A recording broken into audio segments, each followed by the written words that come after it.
میرا بیٹا شدید بیمار ہوا تو اسے خون کی ضرورت پڑی۔ میرے شوہر نے خون دینے سے انکار کر دیا، حالانکہ ان کا بلڈ گروپ سیم تھا۔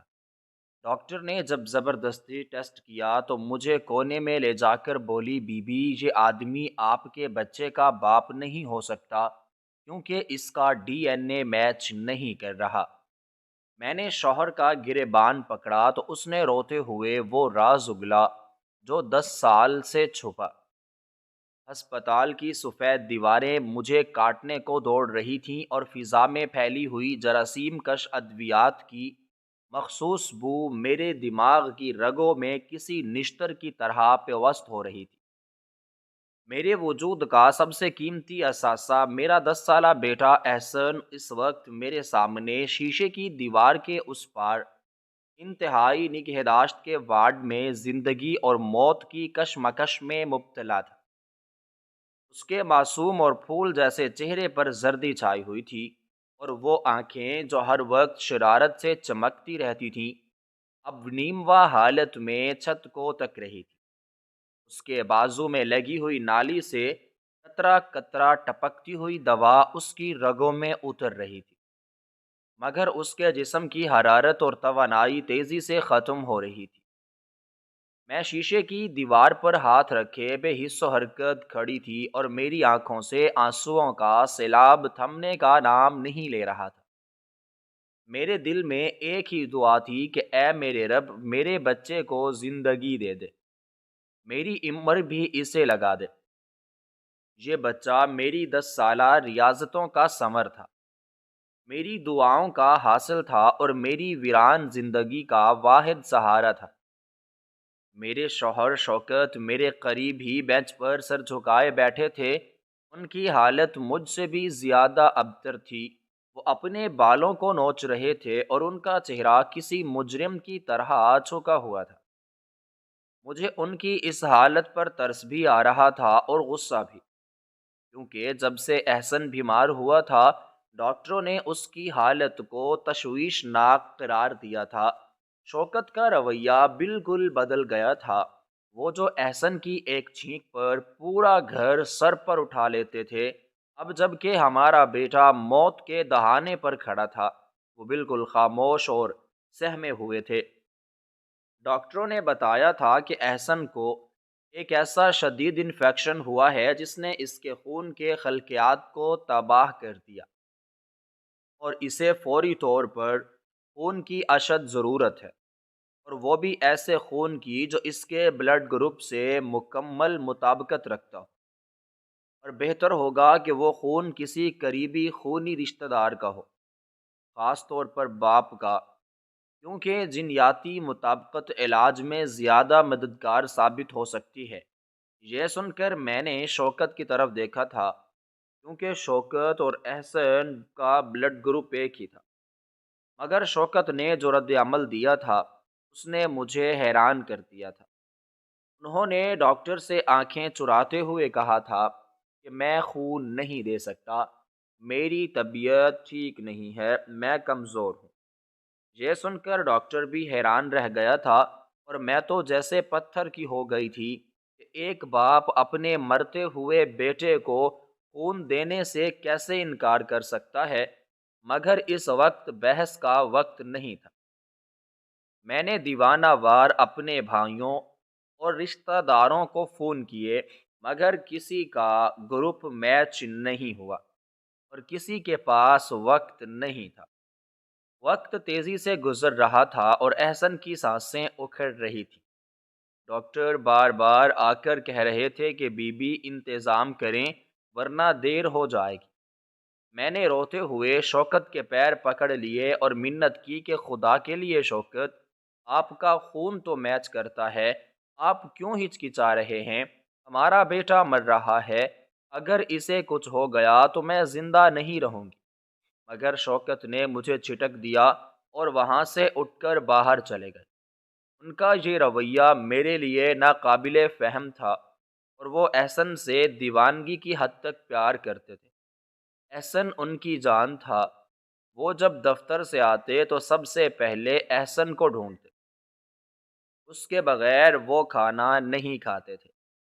پھر آج ایسا کیا ہو گیا تھا کہ وہ اس کی جان بچانے کے لیے اپنے جسم کا لہو دینے سے انکاری تھے۔ میں اسی ادھیڑ بن میں تھی کہ میرا ماضی میری آنکھوں کے سامنے گھومنے لگا۔ وہ 10 سال پہلے کا وقت جب احسن میری زندگی میں آیا تھا۔ میری شادی کو 5 سال ہو چکے تھے، مگر میری گود ہری نہیں ہوئی تھی۔ میں نے کتنے ہی ڈاکٹروں کے چکر لگائے، کتنی ہی منتیں مانی اور کتنے ہی وظائف کیے۔ ساس کے تانے اور نندوں کی چبھتی ہوئی باتیں میرا کلیجہ چھلنی کر دیتی تھیں۔ شوکت ہمیشہ مجھے تسلی دیتے اور کہتے کہ زنیرہ تم فکر نہ کرو، اللہ ہمیں ضرور نوازے گا۔ پھر وہ خوشخبری والا دن آیا جب ڈاکٹر نے مجھے بتایا کہ میں امید سے ہوں۔ وہ دن ہماری زندگی کا سب سے خوشگوار دن تھا۔ شوکت تو خوشی سے پاگل ہو گئے تھے۔ انہوں نے پورے محلے میں مٹھائی بانٹی تھی۔ وہ 9 مہینے شوکت نے مجھے پھولوں کی طرح رکھا، مجھے پاؤں زمین پر نہیں رکھنے دیتے تھے، میری ہر خواہش پوری کرتے تھے۔ مجھے یاد ہے کہ ان دنوں شوکت کا ایک جگری دوست عدیل اکثر ہمارے گھر آیا کرتا تھا۔ عدیل اور شوکت بچپن کے دوست تھے، اور اتفاق کی بات یہ تھی کہ عدیل کی شادی بھی انہی دنوں ہوئی تھی، اور اس کی بیوی ثنا بھی امید سے تھی، اور ڈاکٹروں نے ہم دونوں کی تاریخ پیدائش بھی ایک ہی دن کی دی تھی۔ یہ قدرت کا عجیب اتفاق تھا جس پر ہم سب بہت خوش تھے۔ ہم اکثر مذاق میں کہتے تھے کہ ہمارے بچے بھی ہم دونوں کی طرح دوست بنیں گے۔ عدیل بہت ہی نیک اور مخلص انسان تھا، اور اس کی بیوی ثنا بھی بہت ملنسار تھی۔ ہماری آپس میں بہت اچھی دوستی ہو گئی تھی۔ وہ وقت خواب کی طرح گزر گیا، اور پھر وہ طوفانی رات آئی جس نے ہماری زندگیوں کو ہمیشہ کے لیے بدل دیا۔ نومبر کی سرد اور بارنی رات تھی۔ آسمان پر بجلی کڑک رہی تھی اور موسلادھار بارش نے جل تھل ایک کر رکھا تھا۔ مجھے اچانک درد زا شروع ہوا، جو اتنا شدید تھا کہ میری برداشت سے باہر ہونے لگا۔ شوکت گھبرا گئے، انہوں نے فوراً گاڑی نکالی اور مجھے ہسپتال لے جانے لگے۔ راستے میں بارش کی وجہ سے جگہ جگہ پانی کھڑا تھا، اور ٹریفک کا نظام درہم برہم تھا۔ میری حالت بھی غیر ہوتی جا رہی تھی۔ درد کی لہریں میرے وجود کو توڑ رہی تھی۔ شوکت مسلسل عدیل کو فون کر رہے تھے، کیونکہ عدیل نے کہا تھا کہ وہ بھی ثنا کو لے کر اسی ہسپتال آ رہا ہے، کیونکہ ثنا کی طبیعت بھی خراب ہو رہی تھی۔ شوکت فون پر چلا رہے تھے کہ عدیل تم کہاں ہو، ہم ہسپتال پہنچنے والے ہیں، تم بھی جلدی آ جاؤ۔ مگر فون کا سگنل بار بار کٹ رہا تھا۔ بڑی مشکل سے ہم ہسپتال پہنچے۔ ڈاکٹروں نے مجھے فوراً لیبر روم میں منتقل کر دیا۔ وہاں کی سفید روشنیاں اور مشینوں کی آوازیں میرے حواس پر چھا گئیں۔ درد کی شدت اتنی زیادہ تھی کہ میں نیم بے ہوشی کے عالم میں تھی۔ مجھے بس اتنا یاد ہے کہ کچھ دیر بعد باہر سے شور شرابے اور رونے کی آوازیں آنے لگیں۔ نرسیں ادھر ادھر بھاگ رہی تھیں، اور کوئی کہہ رہا تھا کہ ایک بہت بڑا حادثہ ہو گیا ہے۔ میرا دماغ معاف تھا، میں صرف اپنے بچے کے لیے دعا کر رہی تھی۔ پھر ایک طویل اور تکلیف دہ عمل کے بعد میں مکمل طور پر بے ہوش ہو گئی۔ جب میری آنکھ کھلی تو میں نے خود کو ایک کمرے میں پایا۔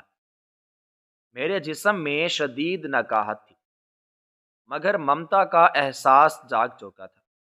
میں نے کمزور آواز میں اپنے بچے کے بارے میں پوچھا تو شوکت جو میرے سرہانے بیٹھے تھے، انہوں نے میری طرف دیکھا۔ ان کی آنکھیں سرخ تھیں اور چہرہ سوجا ہوا تھا، جیسے وہ گھنٹوں روتے رہے ہوں۔ انہوں نے لرزتے ہوئے ہاتھوں سے ایک ننھے سے وجود کو میری گود میں رکھ دیا۔ وہ میرا بیٹا تھا، میرا احسن۔ وہ روئی کے گالے کی طرح سفید اور معصوم تھا۔ میں نے اسے سینے سے لگایا تو مجھے ایسا لگا جیسے کائنات کی ساری خوشیاں میری جھولی میں آ گری ہیں۔ میں نے شوکت سے پوچھا کہ آپ رو کیوں رہے ہیں؟ کیا آپ خوش نہیں ہیں؟ انہوں نے میرا ماتھا چوما اور کہا کہ میں بہت خوش ہوں زنیرا، یہ خوشی کے آنسو ہیں۔ مگر ان کی آنکھوں میں ایک عجیب سی ویرانی تھی جو میں اس وقت سمجھ نہ سکی۔ میں نے عدیل اور ثنا کے بارے میں پوچھا تو شوکت ایک دم سے چپ ہو گئے، اور پھر انہوں نے گلوگیر لہجے میں بتایا کہ زنیرا، ایک بہت برا حادثہ ہو گیا ہے۔ عدیل اور ثنا ہسپتال آ رہے تھے کہ ان کی گاڑی ایک تیز رفتار ٹرک سے ٹکرا گئی۔ وہ دونوں موقع پر ہی جاں بحق ہو گئے۔ یہ خبر سن کر میرے ہاتھوں سے میرا بچہ گرتے گرتے بچا۔ میری خوشی غم میں بدل گئی، میں پھوٹ پھوٹ کر رونے لگی۔ وہ لوگ جو ابھی کچھ گھنٹے پہلے ہمارے ساتھ ہنس رہے تھے، اب اس دنیا میں نہیں رہے تھے۔ شوکت نے مجھے سنبھالا اور کہا کہ تم صبر کرو، اپنے بچے کی خاطر خود کو سنبھالو۔ اس دن کے بعد سے احسن ہی ہماری زندگی کا محور بن گیا۔ شوکت نے عدیل کی موت کا غم اپنے اندر چھپا لیا اور ساری توجہ احسن پر مرکوز کر دی۔ وہ احسن کو ایک پل کے لیے بھی اپنی نظروں سے دور نہیں کرتے تھے۔ کبھی کبھی تو مجھے لگتا تھا کہ وہ مجھ سے زیادہ احسن کا خیال رکھتے ہیں۔ احسن بڑا ہونے لگا تو اس کی شکل و صورت اور عادات و اطوار بالکل الگ تھے۔ میں اکثر شوکت سے کہتی تھی کہ یہ بالکل آپ جیسا نہیں ہے اور نہ ہی مجھ جیسا ہے۔ اس کی آنکھیں نیلی ہیں اور بال سنہری مائل ہیں، جبکہ ہم دونوں کا رنگ گندمی اور آنکھیں کالی ہیں۔ شوکت اس بات پر ہمیشہ ہنس کر ٹال دیتے اور کہتے کہ ارے دور کے کسی بزرگ پر گیا ہوگا، تم بھی کن وہموں میں پڑی رہتی ہو سکتا ہے میرے دادا یا نانا پر گیا ہو۔ مگر کبھی کبھی میں دیکھتی کہ شوکت احسن کو سوتے ہوئے گھنٹوں تکتے رہتے اور ان کی آنکھوں سے آنسو جاری رہتے۔ جب میں پوچھتی تو کہتے کہ مجھے اس میں عدیل کی جھلک نظر آتی ہے۔ میرا دوست چلا گیا، مگر شاید اللہ نے میرے بیٹے میں اس کی کوئی نشانی رکھ دی ہے۔ میں شوکت کی اس محبت کو اور جذبات کو سمجھتی تھی، اس لیے خاموش ہو جاتی۔ 10 سال بیت گئے اور احسن ہمارے آنگن کا پھول بن کر مہکتا رہا۔ اس نے کبھی محسوس نہیں ہونے دیا کہ ہم تنہا ہیں۔ وہ پڑھائی میں بھی ہوشیار تھا، کھیلوں میں بھی نمایاں۔ شوکت اس کی ہر خواہش پوری کرتے، اس کے لیے مہنگے کھلونے لاتے، اسے اچھے اسکول میں داخل کروایا۔ ہماری زندگی بہت پرسکون اور خوشحال گزر رہی تھی کہ اچانک یہ بیماری آ گئی۔ احسن کو ہلکا بخار ہوا جو بگڑتا چلا گیا، اور نوبت یہاں تک آ پہنچی کہ اب اسے خون کی اشد ضرورت تھی۔ میں ماضی کے ان دریچوں سے واپس آئی تو میرے سامنے وہی ہسپتال کا منظر تھا۔ میرے کانوں میں ڈاکٹر کی وہ تنبیہ گونج رہی تھی کہ اگر باپ کا خون نہ ملا تو بچے کا بچنا مشکل ہے۔ میں غصے اور بے بسی کے عالم میں دوبارہ شوکت کی طرف بڑھی، جو ابھی تک باہر راہداری میں کھڑے دیوار کو گھور رہے تھے۔ میں نے جا کر ان کا بازو جھنجھوڑا اور چیخ کر کہا کہ آپ کیسے باپ ہیں؟ آپ کا کلیجہ نہیں پھٹتا اپنے بیٹے کو اس حال میں دیکھ کر؟ اندر ہمارا احسن زندگی کی بھیک مانگ رہا ہے اور آپ یہاں کھڑے تماشا دیکھ رہے ہیں۔ ڈاکٹر کہہ رہا ہے کہ آپ کا خون سب سے بہترین ہے، پھر آپ کیوں ڈر رہے ہیں؟ کیا آپ کو اپنی جان اپنے بیٹے سے زیادہ عزیز ہے؟ شوکت نے خالی خالی نظروں سے میری طرف دیکھا اور کہا زنیرا، تم نہیں سمجھو گی، میں خون نہیں دے سکتا، میرے خون میں مسئلہ ہے، میں بیمار ہوں۔ میں نے جھنجھلا کر کہا کہ کون سی بیماری ہے آپ کو؟ آپ تو بھلے چنگے ہیں، آپ کبھی ڈاکٹر کے پاس نہیں گئے، کوئی دوا نہیں کھاتے، پھر یہ کیسا بہانہ ہے؟ مجھے صاف صاف بتائیے کہ بات کیا ہے؟ کہیں ایسا تو نہیں کہ آپ کو لگتا ہے کہ احسن بچ نہیں پائے گا اور آپ مایوس ہو چکے ہیں؟ شوکت نے نفی میں سر ہلایا اور کہا، نہیں ایسا مت کہو، میرا احسن جیے گا، اللہ اسے زندگی دے گا، میں خون کا انتظام کر رہا ہوں، میں نے بلڈ بینک میں بات کی ہے، ابھی خون آ جائے گا۔ میں نے روتے ہوئے کہا کہ بلڈ بینک کا خون آنے میں دیر ہو سکتی ہے اور ڈاکٹر کہہ رہا ہے کہ تازہ خون زیادہ بہتر ہے، آپ کیوں ضد کر رہے ہیں؟ اسی اثنا میں ڈاکٹر غصے سے باہر نکلا اور سیدھا ہماری طرف آیا۔ اس کے ہاتھ میں ایک سرنج اور کچھ کاغذات تھے۔ اس نے شوکت کو دیکھ کر سخت لہجے میں کہا کہ مسٹر شوکت، یہ کیا تماشا ہے؟ آپ کے بچے کی حالت بگڑ رہی ہے اور آپ یہاں بہانے بنا رہے ہیں۔ میں نے آپ کا میڈیکل ریکارڈ چیک کیا ہے، آپ کو کوئی ایسی بیماری نہیں ہے جس کی وجہ سے آپ خون نہ دے سکیں۔ میں اب مزید انتظار نہیں کر سکتا، مجھے آپ کا نمونہ چاہیے تاکہ میں کراس میچ کر سکوں۔ اگر آپ نے اب بھی انکار کیا تو میں پولیس کو بلا لوں گا کہ آپ جان بوجھ کر اپنے بچے کو مارنا چاہتے ہیں۔ شوکت گھبرا گئے، ان کے ماتھے پر پسینہ بہنے لگا۔ انہوں نے کچھ کہنا چاہا مگر ڈاکٹر نے زبردستی ایک وارڈ بوائے کو اشارہ کیا جس نے شوکت کو پکڑ لیا اور ڈاکٹر نے ان کے بازو سے خون کا نمونہ لے لیا۔ شوکت کی آنکھوں میں ایک عجیب سا خوف تھا، جیسے ان کی چوری پکڑی گئی ہو۔ ڈاکٹر خون کا نمونہ لے کر لیبارٹری کی طرف بھاگا۔ میں نے شکر ادا کیا کہ چلو زبردستی ہی صحیح مگر خون کا بندوبست تو ہو گیا، اب احسن بچ جائے گا۔ شوکت وہیں دیوار کے سہارے زمین پر بیٹھ گئے اور اپنے چہرے کو ہاتھوں میں چھپا لیا۔ میں ان کے پاس بیٹھی اور ان کے کندھے پر ہاتھ رکھ کر تسلی دینے لگی کہ آپ فکر نہ کریں، سب ٹھیک ہو جائے گا۔ آپ نے خون دے دیا ہے نا، اب ہمارا بیٹا آنکھیں کھول دے گا۔ مگر شوکت کا جسم کانپ رہا تھا اور وہ مسلسل زیر لب کچھ بڑبڑا رہے تھے جو میری سمجھ میں نہیں آ رہا تھا۔ تقریباً آدھے گھنٹے بعد ڈاکٹر اپنے کمرے سے باہر نکلا، اس کے چہرے پر ہوائیاں اڑ رہی تھیں۔ وہ سیدھا میرے اور شوکت کی طرف نہیں آیا بلکہ اس نے دور سے ہی مجھے اشارہ کیا کہ میں اکیلے اس کے کمرے میں آؤں۔ میرا دل دھک سے رہ گیا۔ میں نے سوچا کہ شاید خون میچ نہیں ہوا یا کوئی اور مسئلہ ہو گیا ہے۔ میں لرزتے قدموں کے ساتھ ڈاکٹر کے کمرے میں داخل ہوئی۔ ڈاکٹر اپنی کرسی پر بیٹھا تھا اور اس کے سامنے کچھ رپورٹس پڑی تھی۔ اس نے مجھے بیٹھنے کا اشارہ کیا اور پھر دروازہ بند کر دیا۔ کمرے میں ایک سنگین خاموشی تھی۔ ڈاکٹر نے گلا صاف کیا اور انتہائی سنجیدہ لہجے میں بولے کہ بی بی، میں جو بات آپ کو بتانے جا رہا ہوں وہ آپ کے لیے بہت تکلیف دہ ہو سکتی ہے، مگر بطور ڈاکٹر میرا فرض ہے کہ میں آپ کو سچ بتاؤں۔ ہم نے شوکت صاحب کے خون کا نمونہ ٹیسٹ کیا ہے اور اس کا موازنہ بچے کے خون سے کیا ہے، مگر نتائج بہت حیران کن ہیں۔ میں نے گھبرا کر پوچھا کہ کیا مطلب ڈاکٹر صاحب؟ کیا خون میچ نہیں کیا؟ کیا کوئی انفیکشن ہے؟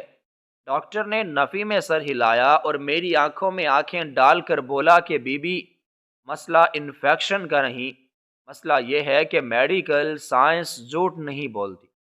ڈی این اے کے ابتدائی ٹیسٹ اور بلڈ گروپ کی پیچیدہ ساخت یہ بتا رہی ہے کہ یہ بچہ احسن شوکت صاحب کا بیٹا نہیں ہو سکتا۔ ان کا ڈی این اے بالکل میچ نہیں کر رہا، یعنی شوکت صاحب اس بچے کی حیاتیاتی باپ نہیں ہے۔ یہ سن کر مجھے لگا جیسے کمرے کی چھت مجھ پر آ گری ہو۔ میرے کانوں میں سئی سئی ہونے لگی۔ میں نے چیخ کر کہا کہ یہ آپ کیا بکواس کر رہے ہیں؟ ڈاکٹر صاحب آپ ہوش میں تو ہیں؟ یہ میرا اور شوکت کا بیٹا ہے، میں نے اسے جنم دیا ہے۔ آپ کو کوئی غلط فہمی ہوئی ہے یا آپ کی مشین خراب ہے؟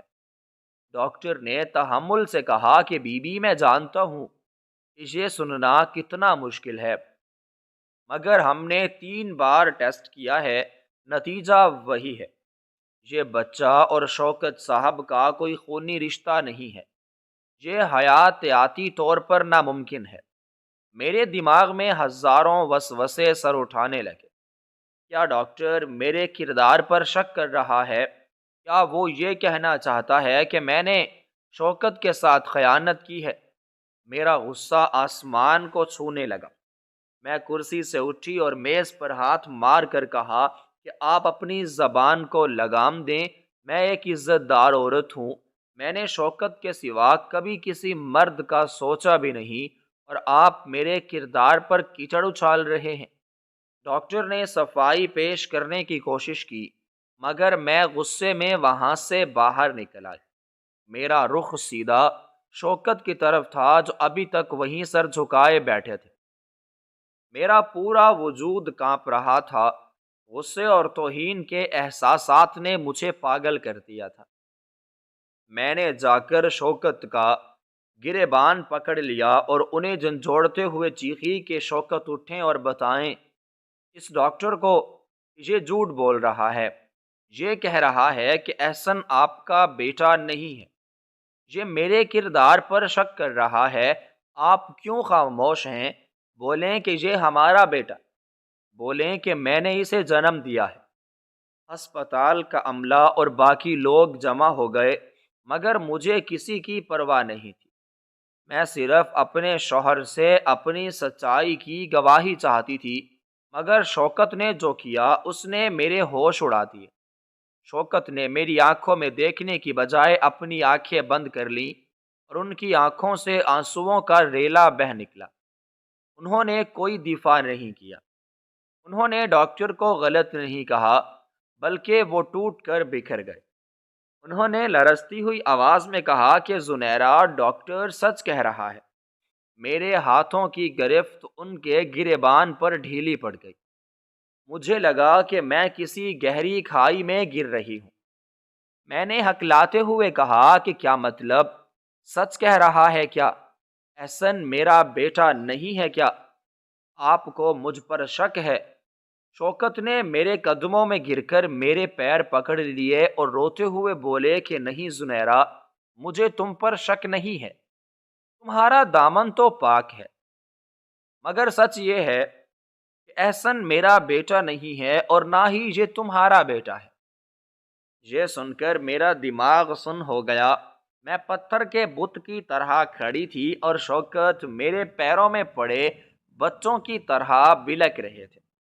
انہوں نے کہا کہ مجھے معاف کر دو زنیرہ، میں گناہگار ہوں، میں نے تم سے 10 سال تک ایک بہت بڑا راز چھپایا، ایک ایسا بوجھ جسے میں اکیلا اٹھائے پھرتا رہا۔ آج قدرت نے میرا بھانڈا پھوڑ دیا ہے۔ وہ رات یاد کرو زنیرہ، وہ طوفانی رات جب احسن پیدا ہوا تھا۔ اس رات صرف بارش نہیں ہوئی تھی، بلکہ میری زندگی میں ایک قیامت آئی تھی۔ میں نے بے یقینی سے شوکت کو دیکھا۔ میرے ذہن میں اس رات کے دھندلے خاکے ابھرنے لگے، وہ درد، وہ بے ہوشی، وہ حادثے کی خبر۔ کیا ہوا تھا اس رات؟ شوکت نے روتے ہوئے وہ داستان سنانی شروع کی جس نے میری روح کو جھنجھوڑ کر رکھ دیا۔ انہوں نے کہا کہ زنیرہ، اس رات جب ہم ہسپتال پہنچے تھے تو ڈاکٹروں نے کہا تھا کہ تمہاری حالت بہت نازک ہے، تمہارا بلڈ پریشر بہت ہائی تھا اور بچے کی دھڑکن ڈوب رہی تھی۔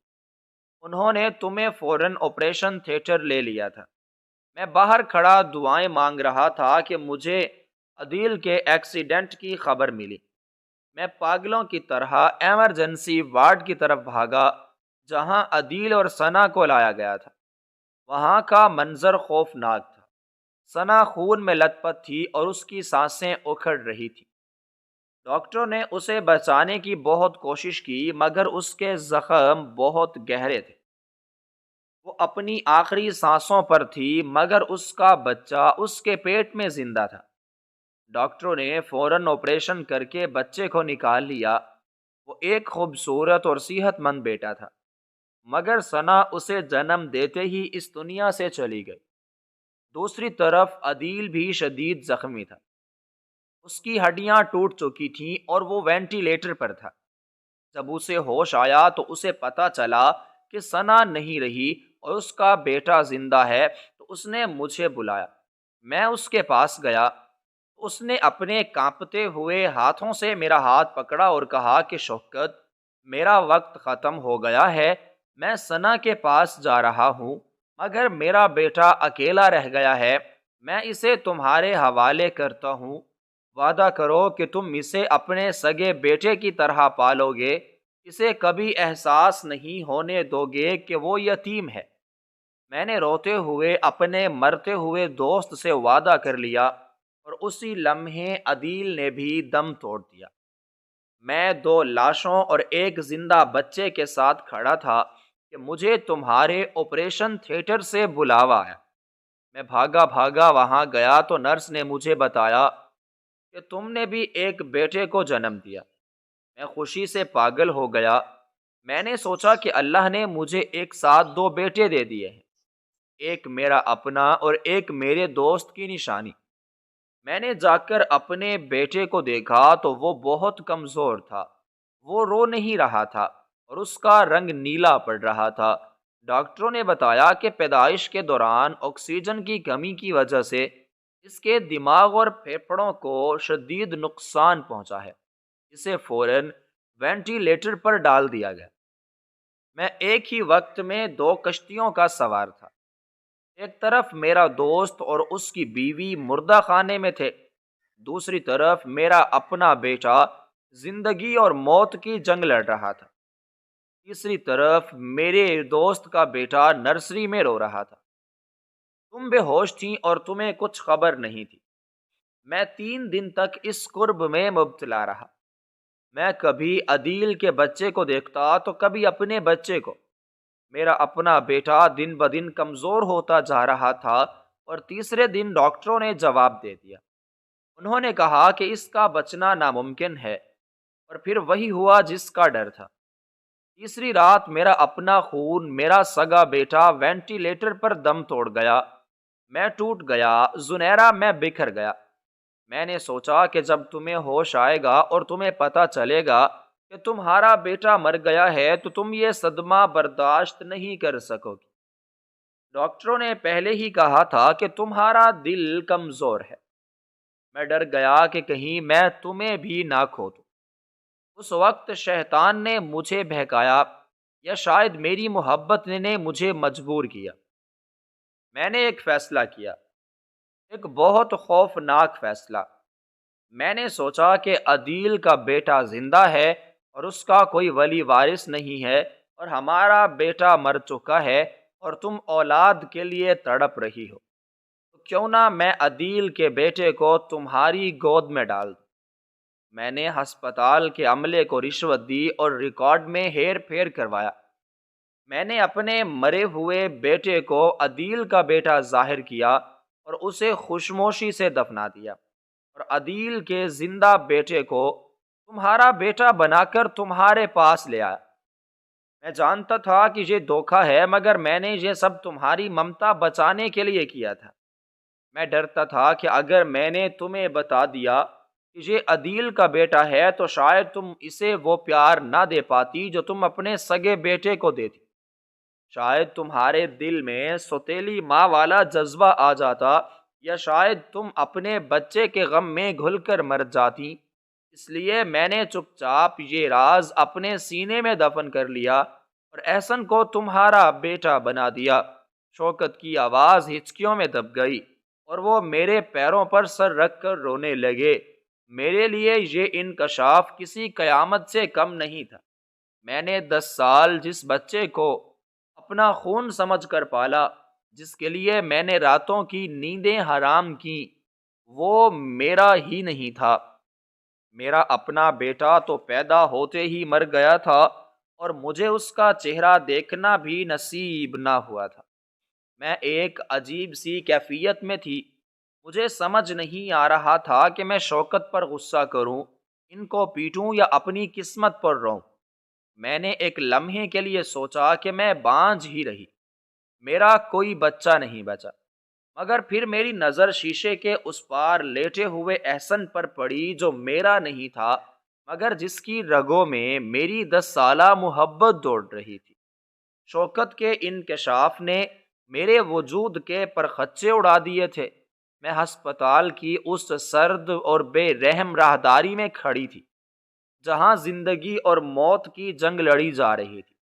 میرے سامنے میرا شوہر ایک مجرم کی طرح اپنا سر جھکائے بیٹھا تھا۔ اس کے الفاظ میرے کانوں میں پگھلا ہوا سیسا بن کر اتر رہے تھے کہ احسن میرا بیٹا نہیں ہے، اور میرا اپنا بیٹا 10 سال پہلے مر چکا ہے۔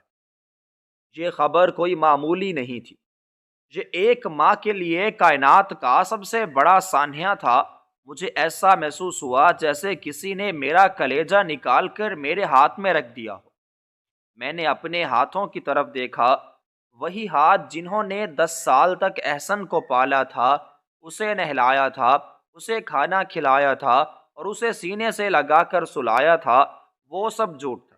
کیا وہ ساری محبت ایک سراب تھی؟ میرا دماغ سوالوں کی آماج گاہ بن چکا تھا۔ ایک طرف میرے اپنے سگے بیٹے کی موت کا دکھ تھا جسے میں نے دیکھا تک نہیں تھا، جسے میں نے گود میں لے کر پیار بھی نہیں کیا تھا، اور دوسری طرف اس بچے کی محبت تھی جو اس وقت شیشے کی دیوار کے پیچھے موت کے منہ میں تھا، اور جسے میں اپنی جان سے زیادہ عزیز سمجھتی تھی۔ شوکت مسلسل رو رہے تھے اور معافی مانگ رہے تھے۔ ان کا کہنا تھا کہ انہوں نے یہ سب میری محبت میں کیا تھا، وہ مجھے کھونا نہیں چاہتے تھے، مگر اس وقت مجھے ان کی محبت ایک فریب لگ رہی تھی۔ مجھے لگ رہا تھا کہ انہوں نے مجھے دھوکے میں رکھا، انہوں نے مجھے میرے بیٹے کے غم میں محروم رکھا۔ ایک ماں کا حق ہوتا ہے کہ وہ اپنی اولاد کی میت پر روئے، اسے آخری بار سینے سے لگائے، مگر شوکت نے مجھ سے یہ حق چھین لیا تھا۔ میں نے غصے اور نفرت کی نگاہ سے شوکت کو دیکھا اور چاہا کہ انہیں دھتکار دوں، انہیں چھوڑ دوں، مگر پھر میری نظر دیوار کے اس پار لیٹے ہوئے احسن پر پڑی جو بے حس و حرکت پڑا تھا۔ اس کے معصوم چہرے پر وہی بھولا پن تھا جو عدیل اور ثنا کے چہروں پر ہوا کرتا تھا۔ مجھے ثنا کا ہنستا ہوا چہرہ یاد آیا، وہ میری بہترین سہیلی تھی، اور عدیل جو شوکت کا بھائیوں جیسا دوست تھا، وہ دونوں اس دنیا سے چلے گئے تھے اور اپنی نشانی ہمارے پاس چھوڑ گئے تھے۔ اچانک میرے دل کی کیفیت بدلنے لگی۔ میرے اندر کی ممتا جو ایک لمحے کے لیے سہم گئی تھی، دوبارہ پوری طاقت سے بیدار ہو گئی۔ میں نے سوچا کہ کیا ماں صرف وہ ہوتی ہے جو جنم دیتی ہے، یا ماں وہ ہوتی ہے جو پالتی ہے؟ میں نے احسن کو اپنا خون تو نہیں دیا تھا، مگر میں نے اسے اپنی روح دی تھی۔ میں نے اسے اپنی راتوں کی نیندیں دی تھی، میں نے اسے اپنے آنسو اور اپنی مسکراہٹیں دی تھی۔ کیا خون کا رشتہ دل کے رشتے سے زیادہ مضبوط ہوتا ہے؟ نہیں، ہرگز نہیں۔ میرا دل گواہی دے رہا تھا کہ احسن میرا ہی بیٹا ہے، چاہے وہ میرے پیٹ سے پیدا نہ ہوا ہو، مگر وہ میرے دل سے پیدا ہوا ہے، اور میرا سگا بیٹا جو اللہ کے پاس چلا گیا تھا، وہ یقیناً جنت میں ہوگا، اور شاید وہ بھی یہی چاہتا ہوگا کہ اس کی ماں اس یتیم بچے کو سنبھالے جسے قدرت نے میری گود میں ڈالا تھا۔ یہ سوچ آتے ہی میرے آنسو تھم گئے اور میرے اندر ایک نئی طاقت بیدار ہوئی۔ میں نے شوکت کے کندھے پر ہاتھ رکھا جو ابھی تک زمین پر بیٹھے لرز رہے۔ شوکت نے ڈرتے ڈرتے سر اٹھا کر میری طرف دیکھا۔ ان کی آنکھوں میں خوف تھا کہ شاید اب میں فیصلہ کن بات کروں گی، شاید میں رشتہ ختم کر دوں گی، مگر میں نے انہیں سہارا دے کر اٹھایا اور ان کی آنکھوں میں آنکھیں ڈال کر کہا کہ شوکت، آپ نے جو کیا وہ غلط تھا۔ آپ نے مجھ سے بہت بڑا سچ چھپایا، مجھے میرے بیٹے کے آخری دیدار سے محروم رکھا۔ اس کے لیے میں آپ کو شاید کبھی معاف نہ کروں، کیونکہ وہ زخم بہت گہرا ہے، مگر اس وقت ہم ماضی کے قبرستان میں نہیں بیٹھ سکتے۔ اس وقت ہمارا حال، ہمارا مستقبل خطرے میں ہے۔ اندر جو بچہ لیٹا ہے وہ عدیل اور ثنا کی نشانی ضرور ہے، مگر وہ پچھلے 10 سالوں سے میرا بیٹا ہے، میں نے اسے پالا ہے، وہ مجھے ماں کہتا ہے اور میں اس کی ماں ہوں۔ اس حقیقت کو کوئی ڈی این اے ٹیسٹ اور کوئی ڈاکٹر نہیں بدل سکتا۔ اگر قدرت نے میرا سگا بیٹا واپس لے لیا تھا تو اس نے مجھے یہ بیٹا تحفتاً دیا تھا، میں اللہ کے اس تحفے کو ضائع نہیں ہونے دوں گی۔ شوکت حیرت سے مجھے دیکھ رہے تھے، انہیں یقین نہیں آ رہا تھا کہ میں اتنے بڑے صدمے کے بعد بھی سنبھل گئی ہوں۔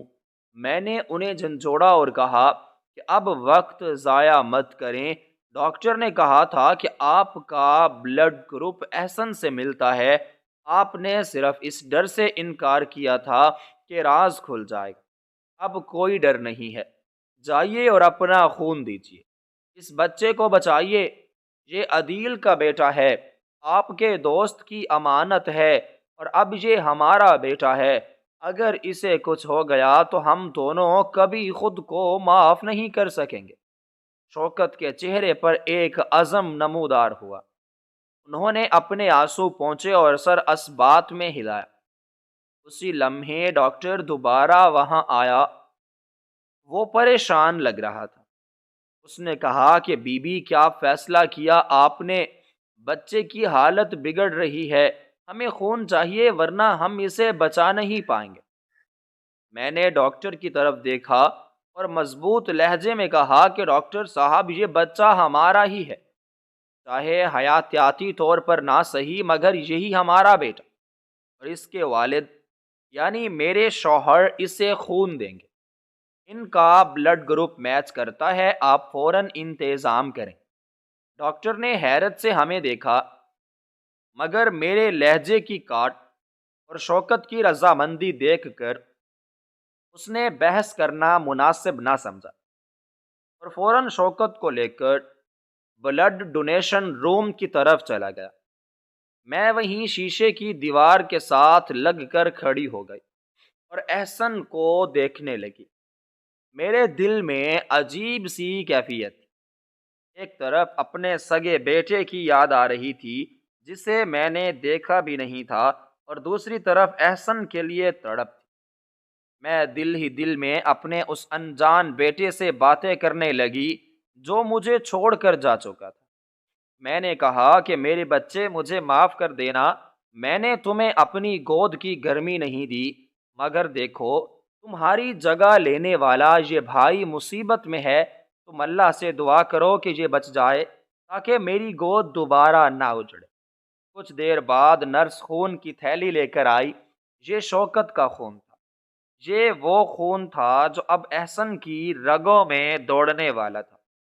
یہ منظر بہت علامتی تھی، عدیل کا بیٹا اور شوکت کا خون مل کر زندگی کی نئی کہانی لکھنے جا رہے تھے۔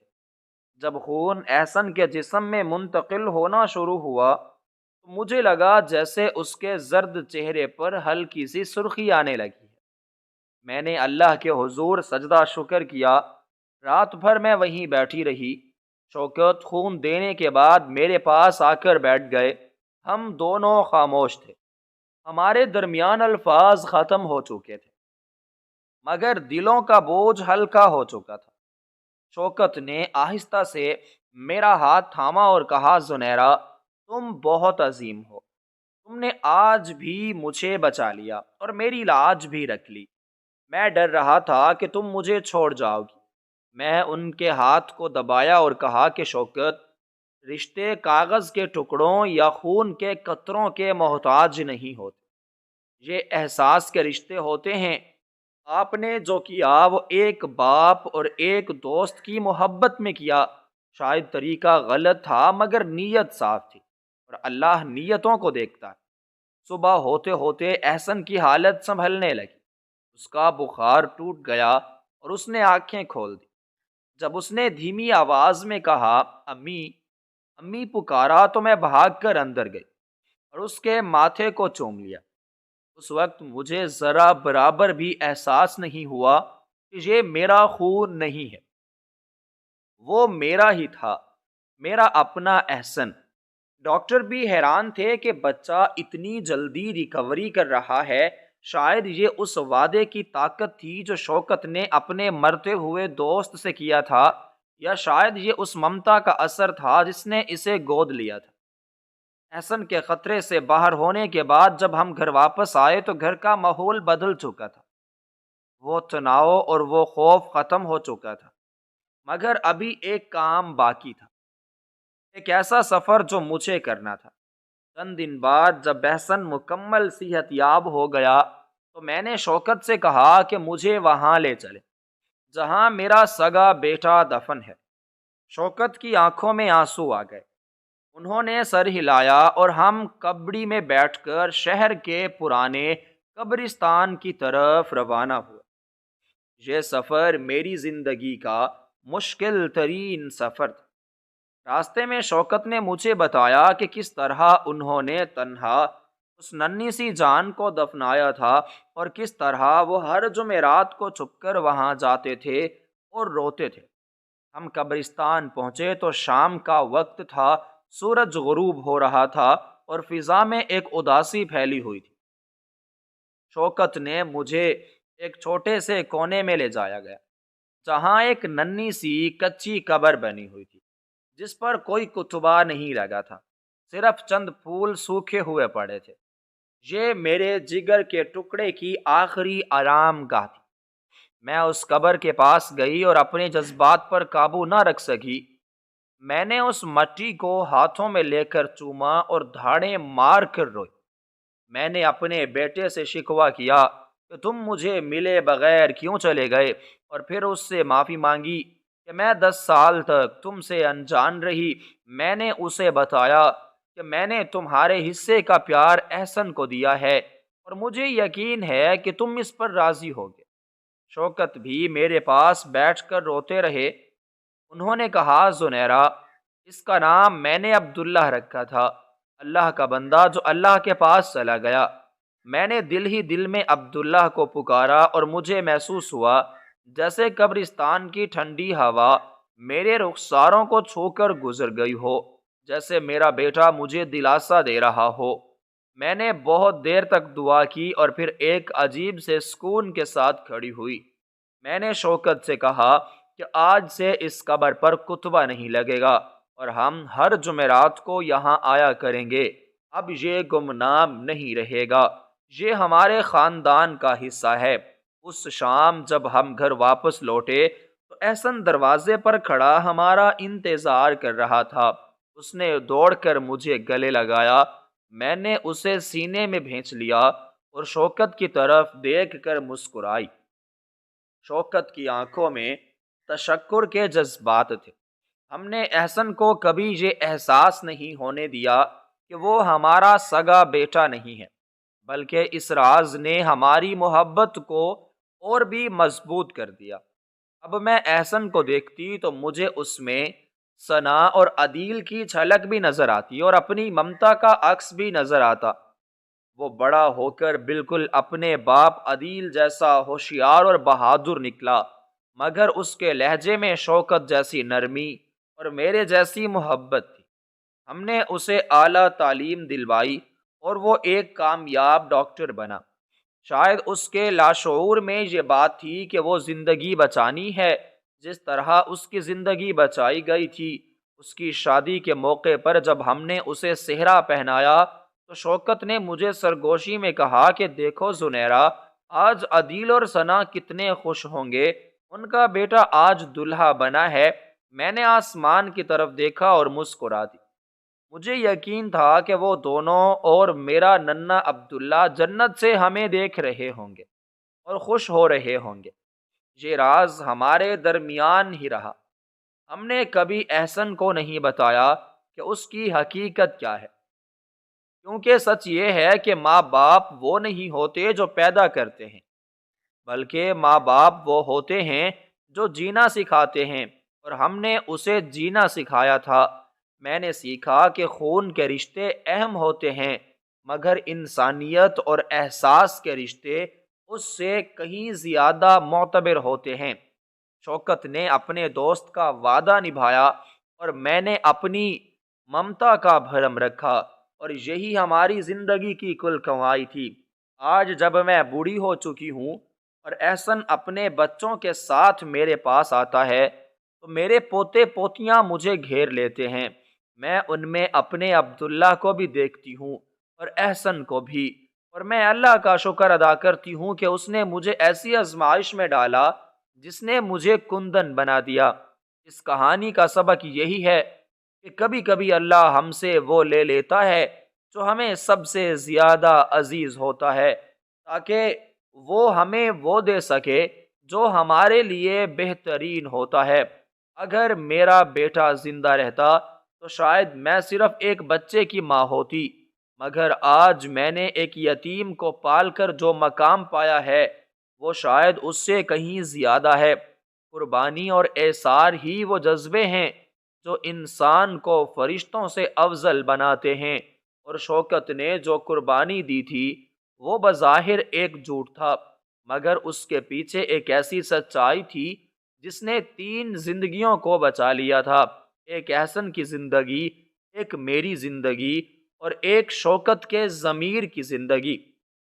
شوکت نے دوستی کا حق ادا کرتے ہوئے اپنے سگے بیٹے کی موت کے صدمے کو تنہا برداشت کیا اور اپنے دوست کی نشانی کو سینے سے لگایا۔ یہ کوئی آسان کام نہیں تھا۔ ایک باپ کے لیے اپنے مردہ بیٹے کو گود میں اٹھا کر دفنانا اور پھر مسکرا کر دوسرے بچے کو اپنانا جگر گردے کا کام ہے۔ اس کہانی نے یہ بھی ثابت کیا کہ عورت کا دل سمندر کی طرح وسیع ہوتا ہے۔ زنیرہ نے جس طرح حقیقت جاننے کے بعد رد عمل دیا وہ قابل ستائش ہے۔ ایک عام عورت شاید نفرت کا اظہار کرتی یا سوتیلے پن کا مظاہرہ کرتی، مگر زنیرہ نے سمجھداری اور ممتا کا ثبوت دیا۔ اس نے سمجھا کہ بچہ معصوم ہے، اس کا کوئی قصور نہیں۔ اس نے یہ بھی تسلیم کیا کہ پالنے والا ہی اصل وارث ہوتا ہے۔ یہ کہانی ہمیں سکھاتی ہے کہ بعض اوقات حالات ہمیں ایسے موڑ پر لے آتے ہیں جہاں ہمیں اپنی خوشیوں کی قربانی دینی پڑتی ہے تاکہ دوسروں کو جینے کا موقع مل سکے۔ خون کا رشتہ یقیناً اہم ہے، مگر انسانیت کا رشتہ اس سے بھی مقدم ہے۔ اگر شوکت اس دن احسن کو یتیم خانے چھوڑ دیتے تو شاید وہ بچہ آج زندہ نہ ہوتا یا معاشرے کی دھول بن جاتا، مگر ان کی ایک نیکی نے اسے ایک کامیاب انسان بنا دیا، اور بدلے میں اللہ نے ان کی گود بھی ہری کر دی اور ان کے گھر کو خوشیوں سے بھر دیا۔ ہمیں اپنی زندگی میں ایسے فیصلوں سے نہیں ڈرنا چاہیے جو بظاہر مشکل نظر آتے ہیں مگر جن کا انجام خیر ہوتا ہے۔ سچائی اور محبت ہمیشہ جیت جاتی ہے، چاہے راستے میں کتنی ہی رکاوٹیں کیوں نہ آئیں۔ آج کی خود غرض دنیا میں یہ کہانی ایک چراغ کی مانند ہے جو ہمیں بتاتی ہے کہ دوسروں کے لیے جینا ہی اصل زندگی ہے، اور جو لوگ اپنے غم بھلا کر دوسروں کے آنسو پونچھتے ہیں اللہ انہیں کبھی تنہا نہیں چھوڑتا۔ یہ راز جو 10 سال تک چھپا رہا آخر کار ایک رحمت بن کر ظاہر ہوا، اور اس نے اس خاندان کو بکھرنے کی بجائے مزید مضبوط کر دیا، کیونکہ اس کی بنیاد جھوٹ پر نہیں بلکہ ایک مخلصانہ وعدے اور بے لوث محبت پر رکھی گئی تھی۔